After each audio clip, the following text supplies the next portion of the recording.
Assalamualaikum warahmatullahi wabarakatuh. Kami akan mempresentasikan mengenai hasil diskusi kami tentang pengelolaan limbah industri kakao. Kami beranggotakan Azanur Ramadan, Abiza Robiul Abu Bakar, Muhammad Maulufi Aziz, Rama Agi Pangestu, Mary Fitriani Saipul, Nofrian Advani Suberto, Abdurrahman Faiz Al-Fadil, Iko Cesar Hermawan, dan saya sendiri William Pratama. Dan berikut penjelasannya. Pendahuluan meliputi latar belakang dan tujuan. Hal yang menjadi latar belakang pengolahan limbah kakao yaitu tanaman kakao digunakan sebagai bahan pangan, sedangkan banyak bagian buah kakao yang terbang begitu saja, seperti halnya pada kulit buah, daun tanaman kakao, maupun pada pulp yang terjadi pada saat pasca panen kakao.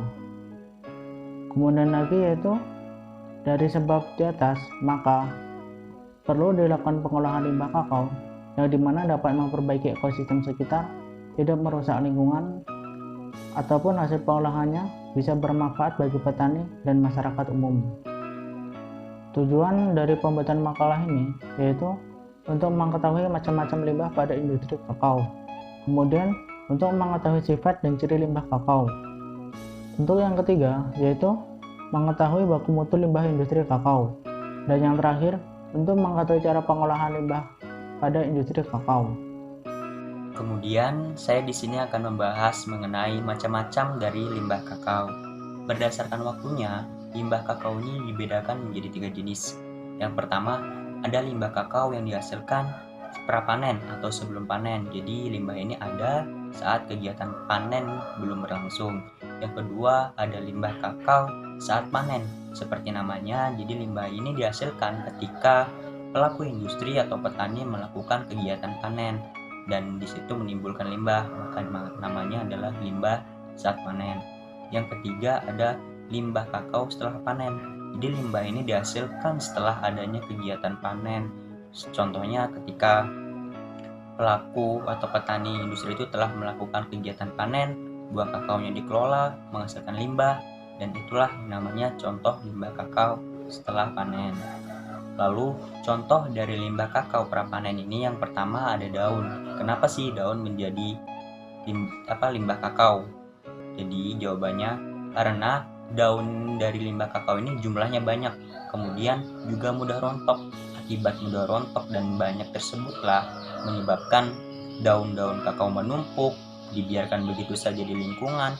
Nah, dampaknya yang ditimbulkan dari limbah kakao ini, limbah kakao daun khususnya, akan merusak lingkungan. Kemudian ada dampak-dampak negatif lain yang ditimbulkan. Yang kedua, ada ranting dari pohon kakao. Misalnya ketika petani melakukan kegiatan penyiangan, rantingnya ditebang, dibuang begitu saja secara terus-menerus. Nah, hal tersebutlah yang menyebabkan ranting kakao ini menjadi limbah karena dia yang terus menumpuk, kemudian tidak dilakukan pengelolaan, akhirnya menimbulkan dampak negatif terhadap lingkungan dan makhluk hidup. Limbah saat panen buah kakao. Yang pertama yaitu kulit kakao. Kulit kakao merupakan limbah dari buah kakao yang berbentuk padat. Kulit kakao ini dapat diolah sebagai bahan yang bermanfaat, misalnya seperti pupuk dan pakan ternak. Karena kulit kakao ini mengandung 88% bahan kering, 8% protein kasar, dan juga 40,1% serat kasar. Namun apabila kulit kakao ini tidak dimanfaatkan dengan baik atau tidak diolah dengan baik, maka kulit kakao ini dapat menimbulkan masalah bagi lingkungan. Yang kedua yaitu pot kakao. Pot kakao merupakan bagian dari kulit kakao yang berada di dalam dinding buah kakao. Pot kakao ini memiliki kandungan gizi yang tinggi dan cukup baik sebagai bahan pembuat pakan ternak. Karena pot kakao ini mengandung 8% protein kasar serta energi total sebesar 50,8%. Namun sama seperti kulit kakao, pot kakao juga apabila tidak diolah dengan baik atau tidak dimanfaatkan dengan baik, maka pot kakao juga dapat menimbulkan masalah bagi lingkungan kita. Selanjutnya yaitu limbah pasca panen pada buah kakao. Limbah pasca panen pada buah kakao yaitu pulp kakao. Pulp kakao merupakan lapisan berlendir yang menyelimuti keping biji buah kakao. Nah, semakin banyaknya produksi buah kakao, maka semakin banyak pula pulp yang dihasilkan dari buah kakao.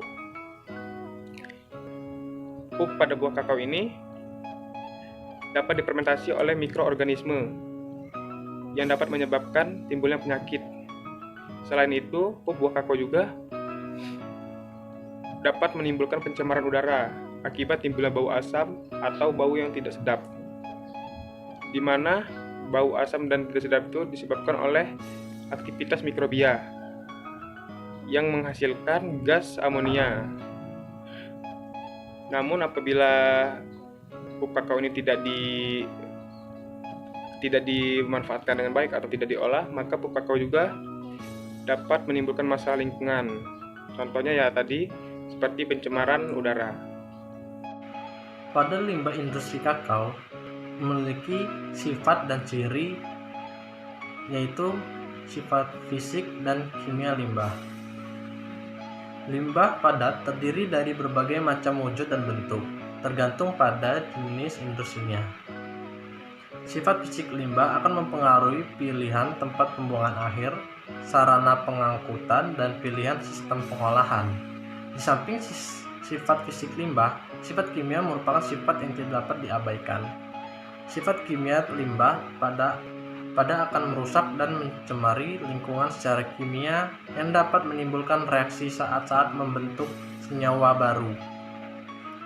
Limbah padat yang berupa lumpur dari pabrik, pulp, dan rayon akan mencemari air tanah melalui penyerapan ke dalam tanah.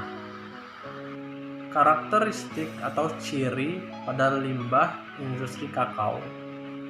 Secara fisik, warna, sumber dari bahan organik, limbah industri dan domestik.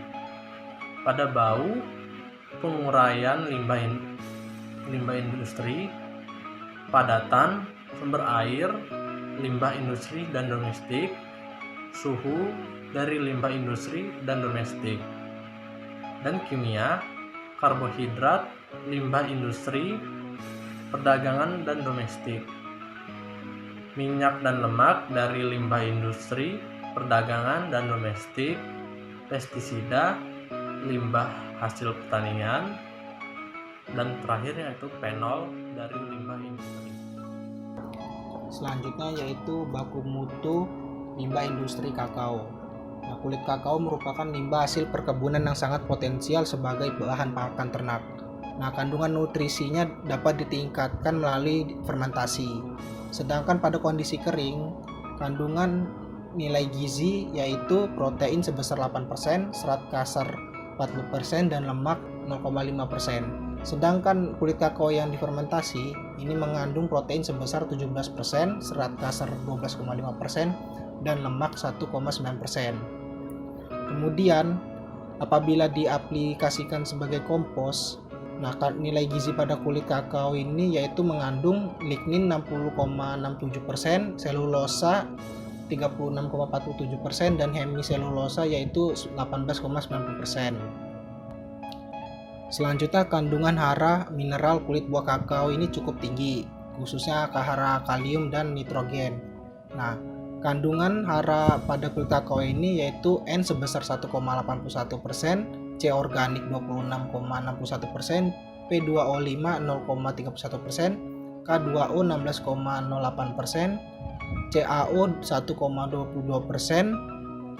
MgO 1,37%, dan mengandung KTK sebesar 44,85 cmol per Kg.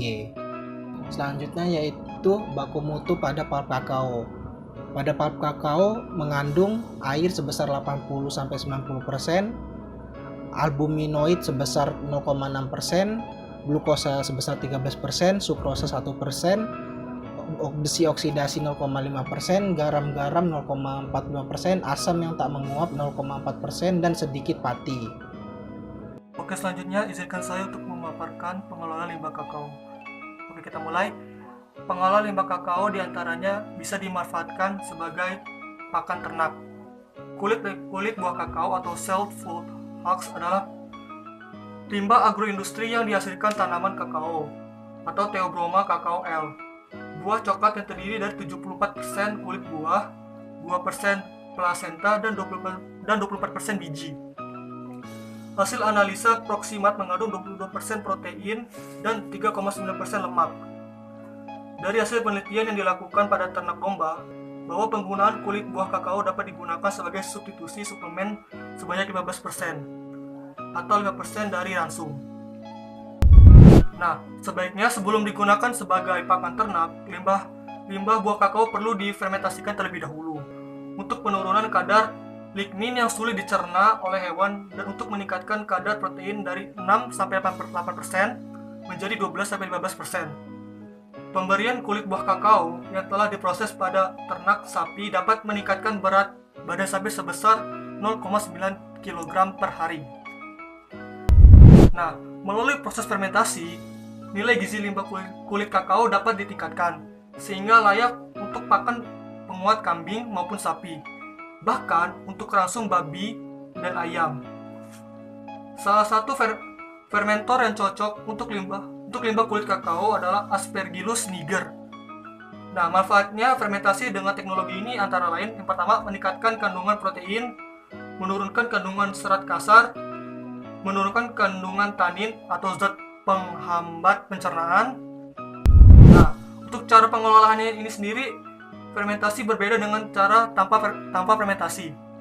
Nah, cara fermentasi yaitu dengan cara mengumpulkan limbah kulit kakao dari hasil panen lalu dicincang, kemudian dijemur pada sinar matahari sampai kering yang ditandai dengan cara mudah dipatahkan atau mudah hancur kalau diremas. Nah, setelah kering ditumbuk dengan menggunakan lesung atau alat penumbuk lainnya, kemudian dilakukan pengayakan. Nah, untuk meningkatkan pakan ternak, maka tepung kulit buah kakao dapat dicampur dengan bekatul dan jagung giling yang masing-masing 15%, 35%, dan 30%. Ini artinya bahwa rasum tersebut terdiri dari atas 15% tepung kulit kakao, 30% bekatul, dan 30% jagung giling. Jadi, penutup atau kesimpulan dari presentasi ini adalah: pertama, macam-macam dari limbah industri kakao yaitu limbah prapanen, limbah saat panen, dan limbah pasca panen. Limbah prapanen yaitu daun dan rantingnya, sedangkan limbah saat panen yaitu kulit kakao dan pulp kakao. Kemudian limbah pasca panen yaitu pulp kakao atau cairan yang dikeluarkan dari limbah kakao. Yang kedua adalah sifat dan karakteristik dari limbah kakao. Sifatnya yaitu dilihat dari sifat fisik dan kimia. Karakteristik dari sifat fisiknya yaitu dilihat dari warna, bau, dan teksturnya. Kemudian sifat kimianya yaitu dilihat dari kandungan yang dikeluarkan oleh limbah kakao. Biasanya dapat mencemari lingkungan. Yang ketiga adalah baku mutu dari limbah industri kakao yaitu dilihat dari kulit kakao dan pulp kakao. Kalau misalnya kulit kakao yaitu dilihatnya yaitu kandungan unsur hara dan nilai gizinya. Kemudian kalau pulp kakao yaitu hanya dilihat dari kandungan unsur haranya saja. Yang keempat yaitu cara pengolahan dari limbah industri kakao, misalnya yaitu kulit kakao yang diolah menjadi bahan pakan. Biasanya yaitu dengan memisahkan kulit kakao dengan limbah lain, kemudian dikumpulkan lalu difermentasi dengan bantuan dari bakteri Aspergillus niger yang kemudian dikeringkan lalu dicincang-cincang sehingga dapat dijadikan sebagai bahan pakan. Terima kasih. Baik, terima kasih atas perhatiannya. Bila ada salah kata, kami mohon maaf. Kepada Allah kami mohon ampun. Kami akhiri. Wassalamualaikum warahmatullahi wabarakatuh.